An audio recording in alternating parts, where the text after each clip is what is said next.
Bueno, qué lindo lo que fue ayer, 3-0, 3 goles de Messi, arrancar así el Mundial.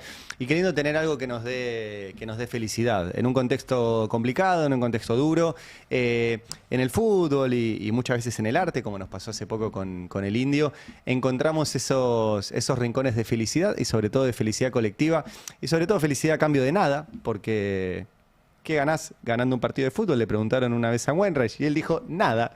Y qué lindo que te genere felicidad, algo que no te da nada, simplemente te da felicidad y no abundan esas cosas. Así que, nada, es hermoso. Imagino que todos los que están ahí están igual y están contentos por el resultado de la selección de ayer. Yo estoy igual y estoy ilusionado y ojalá que salgamos campeones del mundo y logremos en ese lugar también volver a encontrarnos y volver a festejar y volver a celebrar.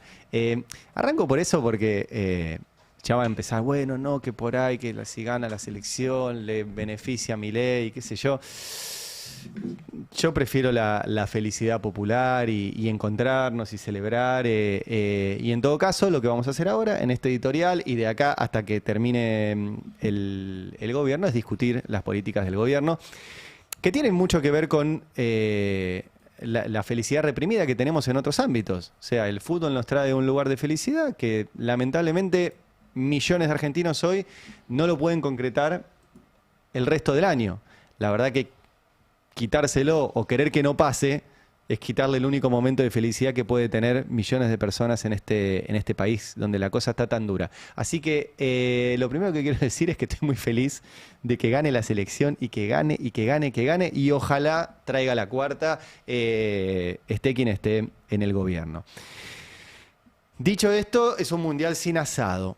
Ahora les voy a mostrar los datos, pero el título surge de que es el peor momento de la historia de consumo de carne en un país donde no solo somos futboleros, sino que somos asaderos. Nos gusta comer carne, comemos carne, es parte de nuestra cultura comer carne, es parte de nuestra cultura juntarnos a ver fútbol y comer un asado. Y lo duro que está juntarse a ver el mundial y hacer un asado, porque no hay plata. Y ahí va a tener un problema este gobierno. Entonces, seamos felices con el mundial, porque todo lo demás lamentablemente va a seguir así. Y esto aplica a todos los gobiernos. Me acuerdo cuando gobernaba Alberto Fernández, que no solo salió campeón Alberto Fernández de Mundial, y aún así se tuvo que ir a su casa, ni se animó a ser reelecto y perdió el peronismo. O sea, fíjense que el Mundial tampoco garantiza nada. Sino que en su momento discutíamos sobre las vacunas y le decíamos al gobierno, che, mirá que vacunas sin asado es un quilombo. Y te decían, no, tranquilo. Cuando nosotros vacunemos a la gente y le salvemos la vida, la gente se va a dar cuenta de que somos un gran gobierno. Ese era el diálogo con los funcionarios.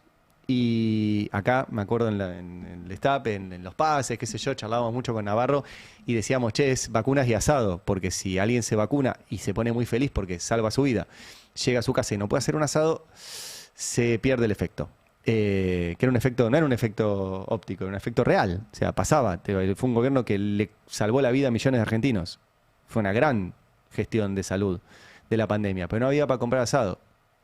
Así que estamos medio en el mismo camino. Ahora, hay además muchas malas novedades en las decisiones que está tomando el gobierno, que obviamente, alguno podrá decir, aprovechan el Mundial para, y seguramente van a aprovechar el Mundial para. Hay una que no llegamos a comentar el viernes pasado, pero que es que el Banco Central flexibilizó las restricciones para dar créditos en dólares a empresas no exportadoras, o sea, a empresas que no generan dólares. Esto no estaba permitido, adivinen desde cuándo. Desde el 2001. ¿Por qué? Y porque era una mala idea prestarle dólares a alguien que no genera dólares. Y uno de los grandes quilombos que hubo en el 2001 fue que había muchas empresas endeudadas en dólares que cuando explotó y el dólar se fue de 1 a 4, no podían pagar sus deudas en dólares. Hubo algunas, como el Grupo Clarín, que lograron una ley a medida que dijera, no puede venir tu acreedor en dólares a quedarte con tu empresa. La famosa Ley Clarín. ¿Sí? Clarín le pasó eso, imagínense. Y le pasa a un montón de empresas. Bueno, ahora van a eliminar esa restricción, lo cual obviamente es un problemón. Porque, como ya lo dijimos, no están inventando nada y eso no funcionó. La otra cuestión es la fuga. Cuando eliminaron el cepo dijeron, ya está, todo anda fenómeno, te puedes comprar todos los dólares que quieras. Bueno, publica nuestro compañero Cristian Carrillo en el Destape, en menos de un año y medio la flexibilización del cepo se fugaron casi 60.000 millones de dólares. Se fugaron es que salieron del sistema, sea dólar colchón o sea fuga afuera del país. Ese es otro gran problema. Ahí están los datos que publica Cristian Carrillo del Instituto de Desarrollo Social Argentino. Los argentinos compraron dólares en el mercado oficial por un promedio de 2,2% del PBI por año. ¿Sí? Es una barbaridad. El otro dato, que lo comentaba Fer al inicio y que después seguramente ampliemos, es que se viene otro ciclo de deuda. Porque para sacar dólares del país necesitas dólares. Y si la Argentina no tiene dólares, tiene que pedirlos. Y para pedirlos se endeuda. Bueno, no solo esta semana llegó la nota de la calificación de la deuda argentina que dice podés volver a endeudarte, sino que ahora apareció el Banco Mundial también alineado con todo esto y dijo yo salgo de garante de la deuda que vaya a tomar la Argentina por 2.000 millones de dólares. Entonces, mirá que bien, volvimos al mundo, el Banco Mundial nos sale de garantes. ¿Para qué? ¿Para seguir endeudándonos? Poné si podés la noticia, ahí está, ahí la compartió el colega Juan Pablo Marino, que es esta aprobación del directorio del Banco Mundial y de un organismo que se llama Miga, es gracioso, ¿no? Las migas del Banco Mundial. Podría ser chiste, pero es real. Bueno, en fin. ¿En qué contexto se da todo esto? Bueno, ayer salió, lo decía Fer más temprano, los datos del sector metalúrgico, que es, y lo tiene bien ganado, la madre de las industrias, porque es el sector que produce, y sobre todo produce muchos insumos y máquinas para las otras industrias que después producen productos. Y está destrozado. Miren los números de ADIMRA, se los comparto. Creció un poquito carrocerías y remolques, todo lo otro en rojísimo. Equipos y aparatos eléctricos 2,6 de caída, autopartes casi 3% de caída, otros productos de metal 4,4 de caída, promedio 5,1 de caída, equipamiento médico 6,3 de caída, bienes de capital, que es lo importante, las máquinas, 6,8% de caída, maquinaria agrícola, aún con el campo creciendo, caída de 8,6%. Fundición, caída de 8,6%. Ahí tenés un gran efecto en las importaciones. Maquinaria agrícola, la importación es tremenda. Claro. Y bienes de capital, autorizaron la importación de bienes de capital usado. Claro. Que te destroza más todavía la producción local. Sigamos mostrando un par de datos más de ADIMRA. Pon el siguiente. Ahí está la línea. La caída es tremenda. 5,1 interanual de caída. ¿Sí? Y utilización de la capacidad instalada. Esto es cuántas máquinas en nuestras fábricas metalúrgicas están funcionando. Ya bajó del 40%, 39,8. O sea, 6 de cada 10 máquinas están paradas. 6 de cada 10 máquinas están paradas.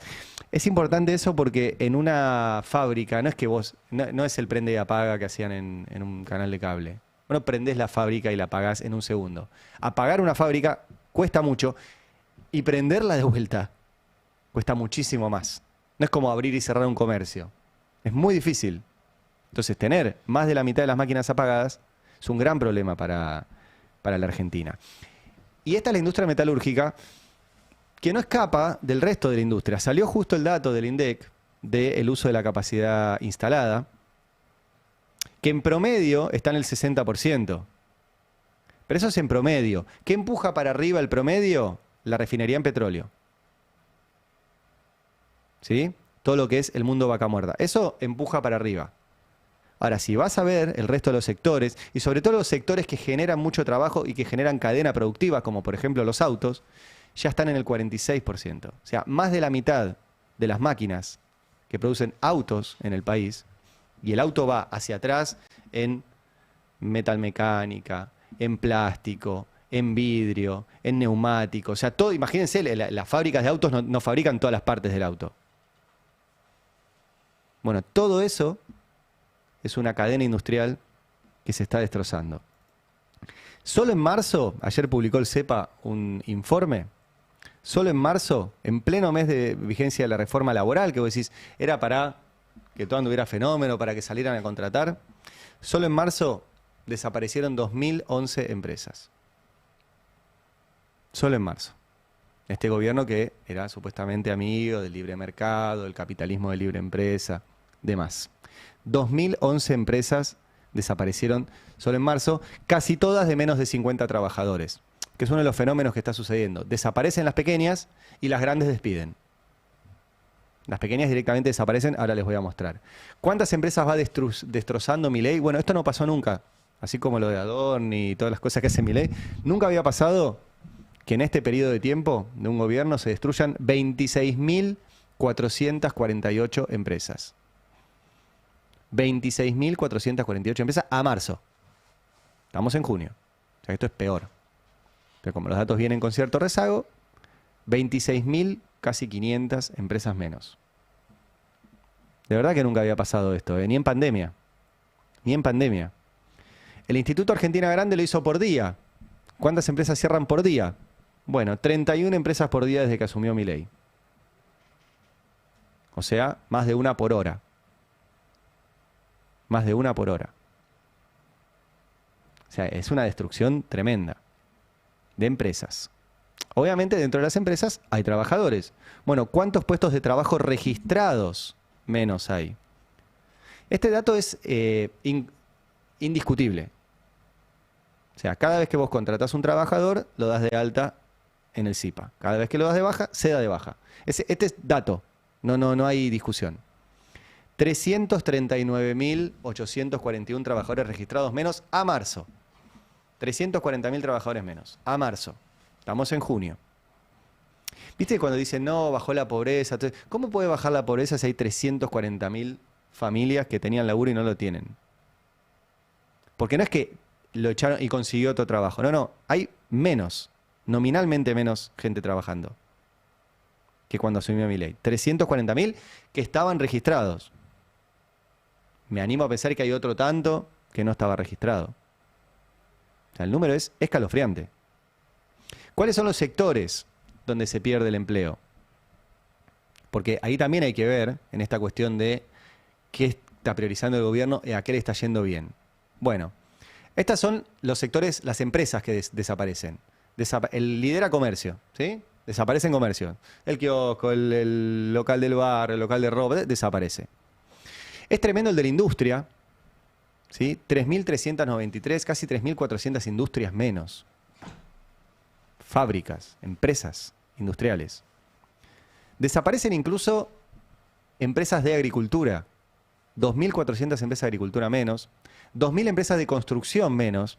E incluso 400 empresas de intermediación financiera menos. O sea que aún sectores como la agricultura y las finanzas, que les está yendo muy bien, se concentra. ¿Qué es lo que crece en cantidad de empresas? Explotación de minas y canteras. 31. O sea, ¿cómo tenés un país donde desaparecen 3.400 industrias y se crean 31 empresas de minería? 100 veces menos. Esto en cantidad de empresas. Si lo vemos en cantidad de trabajadores, ahí les marqué también en amarillo, el que peor está la construcción, a pesar de que su líder sindical, Gerardo Martínez, es un aliado del gobierno, que acompaña todas las medidas de gobierno. 81.000 trabajadores de la construcción menos. Y después lo sigue la industria. ¿Por qué la industria está sexto o séptimo lugar en cantidad de empresas, pero está segundo en cantidad de trabajadores? Porque son los que más empleo generan. 80.000 trabajadores industriales menos. Es criminal. 80.000 trabajadores industriales menos. Y intermediación financiera, también 13.250 trabajadores menos. O sea, aún los bancos que se están llenando de plata están despidiendo. Están despidiendo. ¿Quién genera trabajo ahora? De vuelta, explotación de minas y canteras. 2.500. 2.500. O sea que la minería generó 2.500 puestos de trabajo mientras se destruyeron 80.000 en la industria y 80.000 en la construcción. ¿Ven que no funciona el país así? 2.500 puestos de trabajo contra 160.000 entre industria y construcción. No va a andar esto. No va a andar. Y fíjense el zoom que hace en este caso el CEPA, sigo con el informe del CEPA, sobre el tamaño de las empresas. Porque ahí también pone el siguiente, ahí está. Ahí te dice cuáles son las empresas que están desapareciendo. Bueno, son en el 99,75%, todas, o sea, en el 99,75% son empresas de menos de 500 trabajadores. Las grandes no desaparecen. Las grandes logran aguantar. ¿Qué hacen? Se van quedando con esas porciones o se reconvierten. ¿Y cuáles son las que despiden? Que es el siguiente. Ahí cambia, mirá. Ahí las de hasta 500 representan el 32% de los despidos. Y las más grandes, que no desaparecen, representan casi el 70% de los despidos. O sea, las grandes aguantan y despiden. Las chicas o desaparecen o aguantan sin despedir. Es un fenómeno muy interesante este. Bueno, todo esto está en el informe que hizo el CEPA. Ayer el gobierno celebró que la aprobación de un nuevo plan, de un nuevo proyecto RIGI, ¿sí? Habilitaron el megaproyecto Vicuña, 9.700 millones de dólares, el mayor proyecto de cobre del país. Y yo insisto, nosotros tenemos que exportar mucho cobre. O sea, Chile vive de eso y está del otro lado de la misma montaña. Lo que insisto es que si solamente sacamos el cobre, no pagan impuestos y no tienen que contratar un solo proveedor en la Argentina, todo esto que les acabo de mostrar va a empeorar. Porque si traen las máquinas, no industrializan nada de lo que sacan y no pagan impuestos y además no generan trabajo, porque la minería no genera trabajo, comparado con la industria, el comercio, la construcción, bueno, van a seguir celebrando proyectos de RIGI que no va a dejar nada acá en la Argentina. El otro dato de ayer interesante vino de la OIT. La OIT, que ha sido muy querida, la Organización Internacional del Trabajo. Hace unos días lo publicó Mariano Martínez en el Destape, emitió un informe muy crítico contra el gobierno argentino, contra la reforma laboral. Pero además una de las cosas que dice el gobierno es, creció el trabajo porque hay más monotributistas. Bueno, el monotributo es un requisito para laburar en una app. ¿Sí? Porque tenés que después facturar lo que cobras en pedido ya, en Rappi, en Uber, en lo que sea. Que tiene una ventaja que es, si vos estás buscando laburo, te bajás la aplicación y tenés laburo. Entre comillas. Tenés laburo. Ahora, el problema es que ese laburo no solo no alcanza, sino que además acá también se ha desregulado. La reforma laboral estableció que no hay una relación de trabajo entre vos, trabajador de la aplicación, y esa aplicación. Bueno, la Organización Internacional de Trabajo dice lo contrario. Pone la noticia. ¿Sí? ¿Y por qué dice lo contrario? Porque para que haya una relación de trabajo tienen que haber varias cosas. Primero se tiene que firmar un contrato. Bueno, el contrato se firma. En ese contrato hay alguien que decide cuántas horas, cuánto vale tu trabajo. Y hay alguien que organiza ese trabajo. El chofer de una app no sabe cuánto vale el viaje, lo sabe la app. Y el chofer del trabajo no es el que decide cómo se asigna el trabajo lo asigna la aplicación. Por ende, hay ahí una relación laboral. Bueno, acá quieren decir que no, que vos sos libre simplemente de no trabajar las horas que no quieras. Bueno, acaba de salir un documento que dice que todo lo contrario. Ahora, ¿por qué lo del mundial sin asado? Porque de verdad que está muy complicada la situación y está complicado ir a comprar comida. Les venimos mostrando, es nuestra encuesta preferida del INDEC con Fer Alonso, cuando le preguntan a los supermercadistas cuál es tu principal problema y los supermercadistas dicen no vendo nada. Bueno, la siguiente pregunta no se la hace el INDEC es ¿por qué, señor, no vende nada? Y pues que no, la plata no alcanza. Bueno, hay una nota hoy de Rodrigo Núñez en el Destape hablando de esto. La inflación en supermercados se siente con fuerza en varios productos esenciales, aumentos muy por encima del 2%. Frutas, verduras y algunos cortes de carne encabezaron las mayores subas de precios en el AMBA. Sigue aumentando. Sigue aumentando. Y ahí la clave, creo yo, en modo mundial, es el asado. Bueno, tenemos el peor consumo de carne en 2 décadas. Entre enero y mayo el consumo interno de carne cayó 11% interanual y descendió a 47,5 kilos, el nivel más bajo en 2 décadas. Mundial sin asado. Mundial sin asado. Esto es lo que está pasando. Pon el gráfico de Cicra, ahí lo vemos, ¿sí? Desde que asumió Milei, que asumió en 2003, ya estaba bajo, o sea, ya había bajado, eran 53 kilos, ahora estamos en 47. O sea que Milei te choreó 7 kilos de carne al año. Esa es la situación actual. Entonces, insisto, yo estoy muy feliz por el Mundial, muy feliz, y ojalá la selección salga campeón, porque la gente no es boluda. Si no puede comerse un asado para festejar, igual va a putear al gobierno. Salga campeón la selección o no salga campeón la selección. No choca eso. O sea, déjenos ser felices un rato, porque igual no se puede comer asado. Ni hablar una jubilada, al cual le tienen, por ejemplo, congelado el bono de 70.000 pesos. 70.000 pesos son 3 kilos de asado. Bueno, escuchen a esta mujer, mirá. ¿Qué se dedica? Yo estoy jubilada, estoy padeciendo este momento. ¿Cómo lo está padeciendo? ¿Qué gasto le pesa más al final del mes? Estamos endeudados hasta el cuello, mi marido es discapacitado, tengo una hija de 43 años sin trabajo, un nieto de 18 que no consigue porque no tiene experiencia, una nietita y un nieto que trabaja de vez en cuando sale en changa. Así que imagínate que lo estamos pasando mal, sin poder pagar las deudas. Somos el tanto por ciento que estamos endeudados con bancos, con financieras, con todo, y que no hay solución, no la podemos pagar. Digo la verdad, no sé, que más de una vez tuve ganas de hacer cualquier cosa, pero no puedo, ¿viste? Mi marido me necesita porque él, por una ACV, quedó discapacitado, entonces es mi responsabilidad. No nos podemos resignar a esto, ¿me entendés? Porque no es que vivíamos en un paraíso antes, pero vivíamos un poquito mejor, ¿no? ¿Usted reconoce que su calidad de vida era mejor antes? Sí. Yo trabajé toda la vida en casa de familia. Poco lugar me aportaron.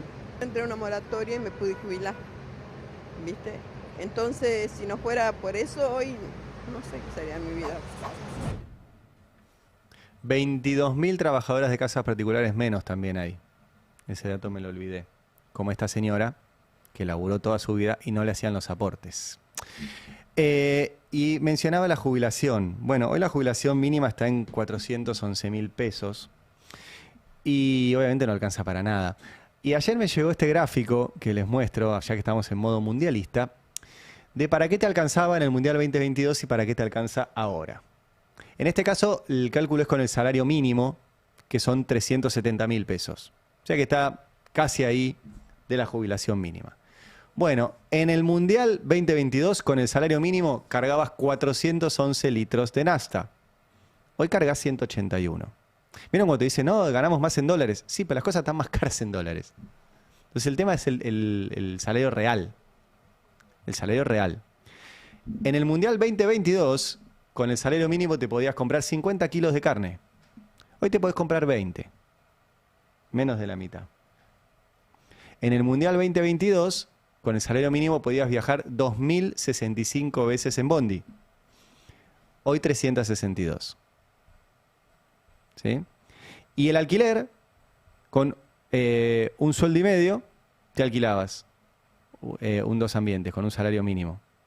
Hoy necesitas más de 2 salarios mínimos y me parece que se quedó corto el cálculo. Porque serían 700 lucas. Está bien, es un 2 ambientes, capaz que en algún lugar.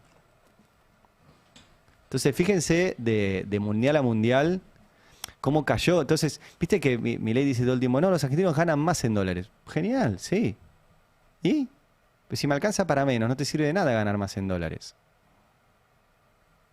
Bueno, me pareció muy, muy interesante esta comparación, sobre todo la de la carne, que podés comprar la mitad. El único que está mejor es Adorni. Ayer hubo una cantidad de memes espectaculares de... así estaba Adorni mirando el Mundial con una tele vieja. Sí, no sé si lo tienen ahí, el de Turco García, es buenísimo. Si lo pueden buscar, porque es muy maravilloso el ingenio popular. Pero bueno, Adorni no se sabe si llega al fin del Mundial, recién lo contaba María Caferata, porque está la moción de censura, que hay posibilidad de que avance en el Congreso, y veremos si avanza y lo saca el Congreso, cosa que también nunca pasó, o Milei decide finalmente sacárselo de encima al jefe de gabinete. Pero hay un sector del poder económico que lo está apretando fuerte. Escuchen a Luis Majul, ayer el tape número 27, que dijo esto. Cuando nosotros decimos que lo mejor que puede hacer Adorni es renunciar él y sacarle la carga de la espalda al presidente, no estamos presionando ni a él ni a la familia. Al contrario, yo creo que a esta altura del partido Adorni haría muy bien por él y por su familia, pero no es una amenaza esto, es una recomendación sincera de buena gente. Que se saque él mismo, a él, al gobierno, a su familia, del ojo de la tormenta, para que todo se mantenga, yo te diría, en condiciones más normales. Lo que le conviene a la oposición y al gobierno es la testarudez del presidente queriendo sostenerlo. Es su propia testarudez. Cuanto más dure, más daño le va a hacer al gobierno. Si vos querés que esto funcione, lo mejor que podés hacer es salir del ojo de la tormenta. ¿Cómo? Como te parezca mejor, qué sé yo no soy quien para decirte. Pero esto es mi opinión. Ahora, si alguien lo interpreta como presión a la familia, sea Lilia Lemoine o Magoya, con todo respeto, ¿saben qué? Que se quede hasta que gane el kirchnerismo. Que Adorni se quede hasta que gane el kirchnerismo. No, tranquilo que no se interpretó así. Bueno, todo tan burdo, porque efectivamente hay gente presionando fuerte para que Milei tuerza no el rumbo del gobierno, sino algunos negocios. Y segundo, para que continúe el plan económico de Milei sin Milei. Entonces, hay efectivamente un sector muy importante del poder económico en la Argentina que está jugando estos partidos, y Majul no solo ha sido vocero de Milei, ¿sí? Obviamente. Ayer se dio cuenta también de que el Mundial no tapa todo el quilombo del gobierno. Mirá. Si esto ocurre, el Mundial corre la coyuntura política y demás. No, a ver, el caso Adorni tapa todas las buenas noticias económicas del gobierno. Las empequeñece. El Mundial no va a tapar, o sea, puede tapar por un ratito el tema AFA, Chiquitapia. Mirá que quizá no está en el radar en este momento, pero no lo va a terminar de tapar. El tema Cira va a seguir. Vos decís todos los grandes temas de la Argentina, sí. Van a continuar. No, para. Y después, el día después del Mundial, empieza la campaña electoral para el año que viene. Coincido plenamente. A este ritmo, yo no creo que Adorni llegue al final de la Copa del Mundo, Luis. Yo creo que es una mala decisión. A ver, perdón, con todo respeto, es una decisión del presidente, de un gobierno. No es una buena decisión. La música, aclaremos, era del tape original, no era nuestra. Y esto que dice Majul, ¿no? Lo de Adorni tapa todas las buenas noticias del gobierno. A mí tapa el desastre del gobierno. Pues no hay una buena, de verdad, ¿eh? Es simplemente ir abriendo pestañitas de la página del INDEC. Son todas malas. Son todas malas. Y obviamente no lo va a tapar. Ayer estaba este tuit que decíamos de compartir del Turco García, que es muy simpático, porque compartió una foto de cómo veía Adorni el Mundial 2022. Qué genial. Es una... No sé ni cómo describirlo. Es una silla televisión de tubo montada sobre una silla reposera de plástico de esas playeras colgada que está colgada del techo con una soga. La silla actúa de estante donde está claro. Y el Turco García le pone Adorni el Mundial pasado. Nada, ya te hiciste meme, ¿viste? Es muy difícil salir de ahí. Y empiezan a aparecer también, viste que Adorni es un archivo caminante, pero no hay que irse muy atrás. Ayer nuestro compañero Jonathan Eguier compartió la conferencia de prensa de diciembre del 24, que era la primera vez que empezó a saltar el tema de las declaraciones juradas a partir de una nota de Franco Misragi acá en el Destape, que llamó la atención y dijo, che, ojo que Adorni está presentando la declaración jurada tarde, hay datos que no puede explicar. Y entonces en la conferencia de prensa le preguntó Jonathan Eguier sobre esto. Y ayer, Johnny, que tiene un poco de maldad, revisitó esa conferencia de prensa y revisitó la respuesta que le dio Adorni frente a ya inconsistencias que aparecían en la declaración jurada. Estamos hablando de diciembre del 24. Bueno, escuchen la respuesta de Adorni porque hoy cobra otro sentido. Hay una nota publicada por el portal El Destape sobre tu declaración jurada que aparecieron, que está presentada fuera de término, afirma la nota, y aparecieron $42.500 girados o donados por 2 personas, supuestamente familiares, una señora mayor de 90 años. Te quería consultar si podés explicar esta situación. Me contaron que trataron de contactarte, pero no hubo respuesta. Muchas gracias. No, en general cuando me contactan por cosas que no tienen ningún sentido, no respondo. Entiendo que durante muchos años ha sido todo un gran descontrol. Muchos exfuncionarios les cuesta justificar lo que declararon, pero no va a ser mi caso ni el de ninguno de los funcionarios de este gobierno, así que no va a pasar eso, mis queridos. Qué mal que envejeció, ¿no? Ay, bueno, ahí estaba Adorni diciendo que no iba a pasar de ninguna manera que tuvieran que explicar su declaración jurada y presentó todo rectificado. Él, la que habíamos encontrado que era trucha, la anterior, inventó $565.000 y bueno, y prefirió pasar por un boludo antes que ir preso. Que es un poco la estrategia, ¿no? Adorni está tratando de zafar de ir en cana y de los delitos más complicados, a riesgo de quedar como un boludo y de hacer quedar como un boludo a todo el gobierno. Ese es lo que sucede. Lo está logrando. La verdad que lo está logrando. Ahora, hay ahí, y con esto quiero que le presten atención, una negociación en curso con el Poder Judicial. Hay lugares vacantes en la Corte, hay lugares vacantes en la Cámara Federal de Comodoro Pi, está vacante el cargo de Procurador General de la Nación, que va a ser un cargo muy importante porque cuando se aplique el Código Acusatorio va a ser más importante el procurador que los miembros de la Corte Suprema. Y están obviamente las causas que preocupan al gobierno. Y hay un viaje a París que está llamando mucho la atención. Comentamos algo acá, pero quiero marcarles algunas cosas que ayer detectamos con Franco Misraji, que es el siguiente. La Argentina forma parte del GAFI, que es el Grupo de Acción Financiera Internacional. Básicamente es un organismo que obviamente tiene una conducción política, pero que establece algunos tipos de lineamientos anti-lavado de dinero. Cuando vos no cumplís con esos lineamientos como país en tu normativa, te ponen una lista gris. Y esa lista gris te complica a la hora de acceder a algunos créditos, a algunos beneficios, etcétera. La Argentina hizo un trabajo muy arduo durante el gobierno anterior, durante el gobierno de Alberto Fernández, para salir de esa lista gris. Eso obviamente lleva todo un proceso y la salida la anunció este gobierno, pero el proceso lo hizo el gobierno anterior. Bueno, en este momento en París hay dos cosas. Está el G7, donde está Trump, están los presidentes del G7, y está la reunión del GAFI, de este organismo antilavado. Y fue una misión argentina.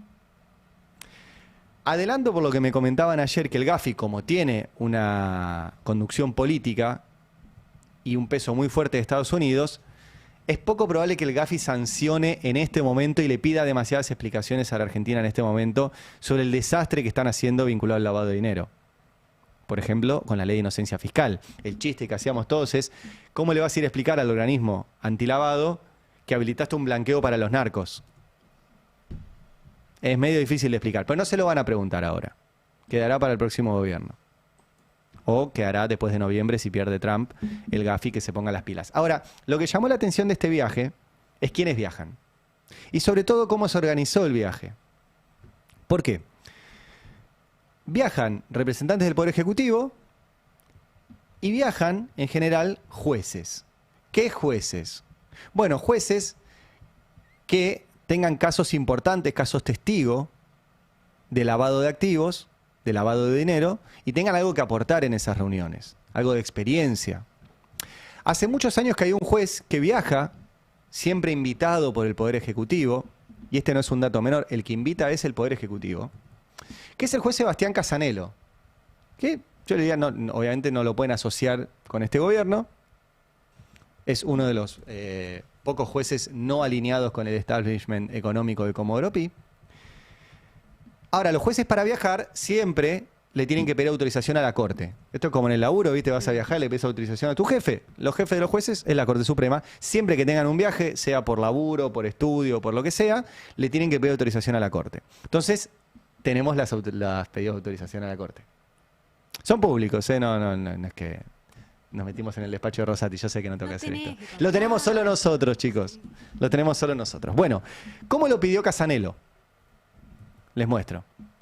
El juez Casanelo dice, el Ministerio de Justicia, de Derechos Humanos, a través del Coordinador Nacional para el Combate del Lavado de Activos, invita al titular del Juzgado Criminal y Correccional Federal número 7, Sebastián Casanelo. O sea, en la invitación a Casanelo consta que Casanelo fue invitado. ¿Por qué? Porque funciona así. Siempre invita al Poder Ejecutivo. Siempre. ¿Por qué el dato es relevante? Porque no fue solo Casanelo, que ya viajó varias veces, porque se especialista en este tema. El tema es que viajó el juez Ariel Lijo. El juez Ariel Lijo. El juez Ariel Lijo es uno de los jueces más vinculados a la persecución judicial. Fue, entre otras cosas, el que detuvo a Amado Vudú en pijama, inventando y aplicando la doctrina Irursun. Fue el que hizo que se filtren las conversaciones entre Cristina y Parrilli. Es largo el prontuario del Lijo, pero el último capítulo es que Milei lo quiso designar por decreto como juez de la Corte en acuerdo con el peronismo. Supuestamente para que el Lijo terciara en favor de Cristina y no se confirmara la condena, que hoy se cumple un año de su detención. Bueno, todo eso no sucedió. Finalmente el Lijo se quedó en Comodoro Pi. Y en Comodoro Pi, Lijo tiene una especialidad. ¿Vieron? Los jueces tienen especialidades. Casanelo, les dije, investiga lavado de dinero. Bueno, Lijo, su especialidad es ser tiempista. Lijo agarra una causa y depende quién sea, le mete modo chita, acelera, o le mete modo ameba, que es bastante lento. Les doy dos ejemplos. Lijo tiene el caso Correo Argentino. Cuando a mí me tocó publicar que Macri le quiso condonar la deuda del correo que tenía él y su familia con el Estado, y él era presidente y la quiso autocondonar, 70.000 millones de pesos, eso fue en febrero del 2017. Me acuerdo del día exacto, 8 de febrero. Al día de hoy, que es 17 de junio del 2026, o sea, 9 años y pico después, Lijo no lo llamó ni indagatoria a Macri. Modo ameba. 9 años, para llamar a un señor y preguntarle, ¿usted quiso condonarse la deuda a sí mismo? No, eso no. 9 años. Obviamente no está ahí frenada la causa. Caso distinto es el de Adorni, que la agarró el Lijo y dijo, meto modo chita. Y le revisaron a Adorni hasta los calzones. Que si se compró, que la canilla, que la cascada, que no sé qué, todo se filtra. Es tremendo. No estoy diciendo que Adorni sea inocente, estoy diciendo la paliza que le pegó el juez Lijo es tremenda. Y se lo llevan de viaje. Ahora, yo recién les mostré la invitación de Casanelo, que Casanelo explicitó, me llevan por invitación del Ministerio de Justicia. Ponelo si querés. Esta es la primera. Ministerio de Justicia invita a Casanelo. Lijo va al mismo viaje. ¿Debería decir lo mismo la invitación al Lijo? ¿Es evidente? Bueno, no. Ponela del Lijo.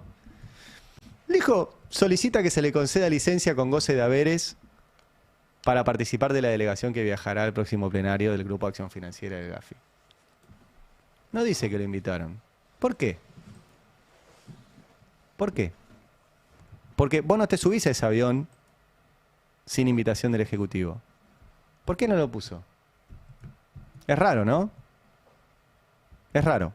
Y ahí entra otro tercer personaje a toda esta historia que se llama Juan Tomás Rodríguez Ponte, que es mucho menos conocido, pero es el muchacho que está a cargo de la oficina de escuchas, creada por la Corte, y que la Corte, en su momento, la creó Lorenzetti. El hombre de Lorenzetti en Comodoro Pi era Lijo, y pusieron al secretario del Lijo a cargo de la oficina de escuchas de la Corte. ¿Quién es? Juan Tomás Rodríguez Ponte. Rodríguez Ponte, hace muchos años que está ahí, fue obviamente corresponsable de todas las filtraciones que hubo de escuchas durante todos esos años, y es el nexo en general entre la Corte Suprema y el gobierno para este tipo de viajes, porque él es coordinador justamente de la prevención del lavado de activos. Porque esta oficina de escuchas de la Corte en realidad se llama Dirección de Asistencia Judicial de Delitos Complejos y Crimen Organizado, DAJUDECO. Y como titular de esa DAJUDECO, él hace de nexo en todo esto. Bueno, Juan Tomás Rodríguez Ponte no quiere ser toda la vida director de esa oficina de escuchas, quiere ser juez. Y en este momento, el pliego de Juan Tomás Rodríguez Ponte está enviado por Milei al Senado para ser juez. Entonces, el personaje acá clave, que me parece importante que lo vean, primero está la autorización que él pide, acá está también, que el director titular de la Dirección de Asistencia, Juan Tomás Rodríguez Ponte, fundamenta su viaje a París, junto con el juez Lijo y el juez Casanelo, porque es parte del proceso de evaluación mutua dentro del país, y a él le corresponde ir. Ahora, lo interesante es que el pliego de Juan Tomás Rodríguez Ponte está en este momento en el Senado, acá se los muestro, para ser juez del juzgado de Lomas de Zamora, que es un juzgado muy importante porque, entre otras cosas, incluye el aeropuerto de Seiza e incluye la cárcel de Seiza, que era el lugar donde metieron a todos los presos políticos, a los cuales les pinchaban el teléfono, con la excusa de escuchar al narco Mario Segovia, cuyo abogado era Mariano Cunio Libarona, ministro de Justicia de Milei antes que Máiquez, y Máiquez, que estaba en el Ministerio de Justicia con Macri, y ahora es ministro de Justicia, y con el juez de Lomas de Zamora, Federico Villena, pinchaban el teléfono del penal con la excusa de investigar al narco defendido por Cunio Libarona, y con eso escuchaban a todos los presos políticos. Bueno, Juan Tomás Rodríguez Ponte quiere ser juez de Lomas de Zamora. Entonces, todo esto que es tremendo que les acabo de contar, y decir, bueno, la verdad prefiero hablar de Messi, de Paul, del Dibu, de Enzo, pero mirá los jugadores estos. O sea, están jugando un partido pesado. Nadie explica por qué el gobierno se lleva al juez, que tiene las causas picantes contra el gobierno, de paseo a París. Pueden hacerlo de otra forma, hay otra forma de reunirse, si están blanqueando algo, si lo están premiando, si vendrá alguna otra cosa atrás. Lo que sí, insisto, es que todo esto es lo que está arriba de la mesa. Y entre otras cosas, esta designación, que espero el peronismo no haga lo mismo que hizo con los otros 72 pliegos que acompañó la semana pasada.